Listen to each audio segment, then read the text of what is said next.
Bonjour et bienvenue dans cette nouvelle vidéo. Aujourd'hui, Westworld saison 3, épisode 1. Et ça faisait 2 ans qu'on attendait la suite de Westworld. Et quand tu vois le résultat juste niveau visuel, bah tu comprends qu'on a bien fait d'attendre tellement c'est magnifique, c'est beau. On savait que les séries télé, enfin les séries télé surtout chez HBO, avaient pris 50 ans d'avance sur le cinéma, mais là on en a réellement la confirmation quand tu vois le résultat niveau visuel sur cet épisode 1 quoi. C'est juste magnifique, c'est beau, c'est bluffant. Le futur dépeint, il est archi crédible. Ils ont mis le paquet sur le budget, le paquet sur les effets spéciaux et ça se voit. Et alors c'est un kiff absolu. Alors cette vidéo évidemment contiendra quelques petits spoilers, mais pour l'instant vous pouvez rester avec moi, il n'y a pas de souci tant que vous n'avez pas vu cet épisode. Donc cet épisode est écrit par les showrunners de la série, à savoir Jonathan Nolan et sa femme Lisa Joy. Et il est réalisé également par Jonathan Nolan et ça se voit parce que c'est vrai que la réalisation est extrêmement soignée. Elle rappelle justement le premier épisode de la première saison qui était réalisé par Jonathan Nolan. Tu sens que vraiment le mec il en a sous le capot, il n'y a aucun souci là-dessus. Alors il faut juste revenir rapidement, non pas sur les événements de la saison 2 parce que pour ça vous pouvez aller voir plein de récaps sur YouTube, sur le site d'HBO. Il y a plein de récaps si vous vous souvenez plus de la saison 2 de Westworld, mais c'est vrai que cette saison 2 avait fait énormément polémique, elle avait fait débat parce que elle était, oui, un petit peu plus complexe que la première saison. Il y avait beaucoup d'informations, c'est pas que c'était pas bien raconté, mais disons que parfois, oui, ça pouvait un petit peu se prendre les pieds dans le tapis en termes de narration, j'en conviens, c'est vrai, et il fallait un petit peu revenir sur les épisodes pour bien capter tout ce qui se passait. Donc c'est vrai qu'en termes de narration, cette saison 2, je trouve que oui, elle était un petit peu plus bancale que la première, mais par contre en termes de thématique, pour moi elle était plus riche que la première, et la première elle envoyait déjà du lourd à ce niveau-là. Alors là, on verra comment ça se passe sur la 3. Pour l'instant, ça démarre plutôt très bien.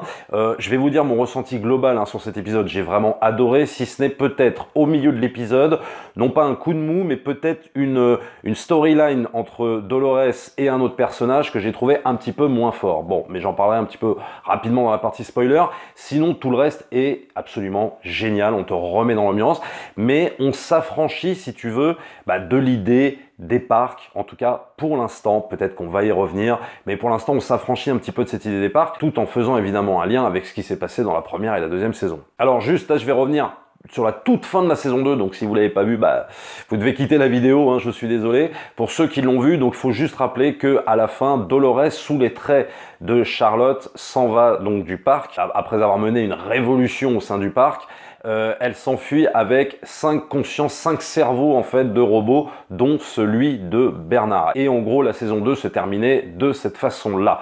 Et donc, maintenant, attention, ça y est, je commence à spoiler. Donc maintenant, on se retrouve dans ce qu'on appelle le vrai monde, en gros, le monde des humains, notre monde, dans le futur, bien évidemment. Donc il va y avoir Los Angeles, il va y avoir Londres. Et là, on va se concentrer tout de suite sur le personnage de Dolores, qui est devenu mais super badass. Je rappelle quand même l'évolution de l'arc narratif de Dolores, il est juste phénoménal parce que c'est un peu le robot inoffensif, etc., etc. Et puis alors, plus ça va dans la série, plus ça monte, plus elle devient mais hyper badass, plus elle prend confiance en elle, et plus c'est elle, en fait, qui mène une véritable révolte par rapport aux humains. Donc l'arc narratif de Dolores, il est complètement dingue dans cette série. Et alors dans cet épisode 3, ça se confirme, ça commence par une scène archi badass où en gros elle torture entre guillemets un ancien visiteur du parc qui lui avait fait du mal dans le passé, en tout cas dans le parc, et va s'en suivre toute une succession de scènes où on va voir une Dolores presque même menaçante, très inquiétante. Donc là elle a vraiment passé un level, elle a passé un cap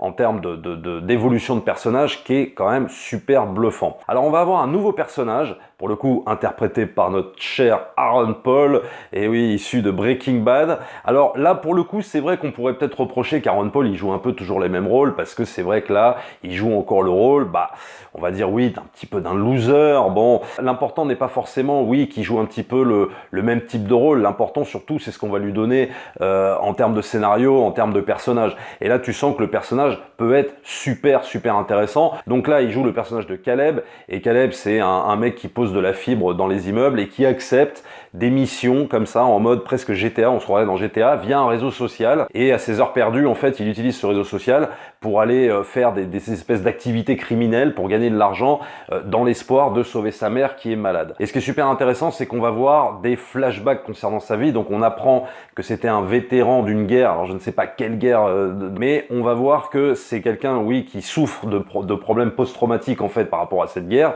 et qui va avoir un espèce de traitement, c'est-à-dire qu'il va parler à un ami pendant tout l'épisode, on te révèle pas qui est cet ami et en fait on te révèle à la fin que cet ami en fait fait partie de son traitement, c'est-à-dire une intelligence artificielle qui recrée en fait la voix de son ami qu'il a perdu pendant la guerre et le fait est qu'il échange avec lui pendant toute la durée de l'épisode, sauf à la fin où il décide d'annuler ce programme, ce traitement et quasiment de passer à autre chose. Donc ça c'est un petit twist en fait par rapport au personnage même de Caleb, donc c'est un personnage qui est bien introduit, c'est un personnage qui est super intéressant et espérons qu'il soit bien plus développé par la suite dans cette saison 3. Ce qui est intéressant c'est que parallèlement à l'intrigue de Caleb, on va évidemment suivre celle de Dolores.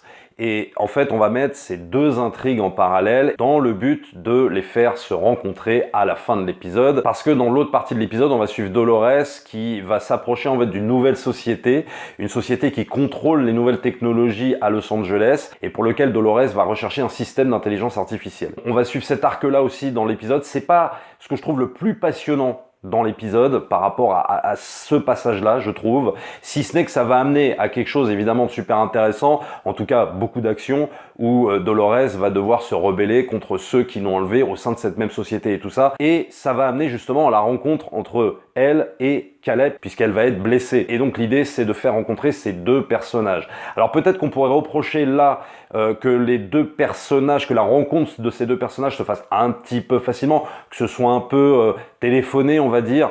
Mais bon, c'est pas très grave non plus. Pour faire quoi, on n'en sait rien encore. Qu'est-ce que va apporter le personnage joué par Aaron Paul, Caleb, à Dolores, ça on n'en sait rien encore. Je vous cache pas que HBO m'avait envoyé les 4 épisodes que j'aurais pu voir il y a 2 semaines à peu près ou 3 semaines, mais je les ai pas vus compte tenu du fait que de toute façon je ne peux pas parler des 4 épisodes puisque on est soumis à embargo. Alors il y a aussi le personnage de Charlotte, mais qui est en vérité Dolores pour ceux qui ont suivi la saison 2, et elle qui représente une sorte de PDG par intérim pour la société Delos et qui veut absolument reprogrammer les autres pour le parc. Pour l'instant, on n'en sait pas plus par rapport à ça. Et il y a également le personnage de Bernard qui lui aussi est dans le vrai monde et qui travaille en gros dans une entreprise de viande bovine et tout ça. Alors j'ai l'impression qu'il est aux Philippines et à la fin, il cherche quoi? Il cherche Westworld. Il cherche à rejoindre Westworld. On verra la semaine prochaine, on verra ce qu'on nous amène comme information.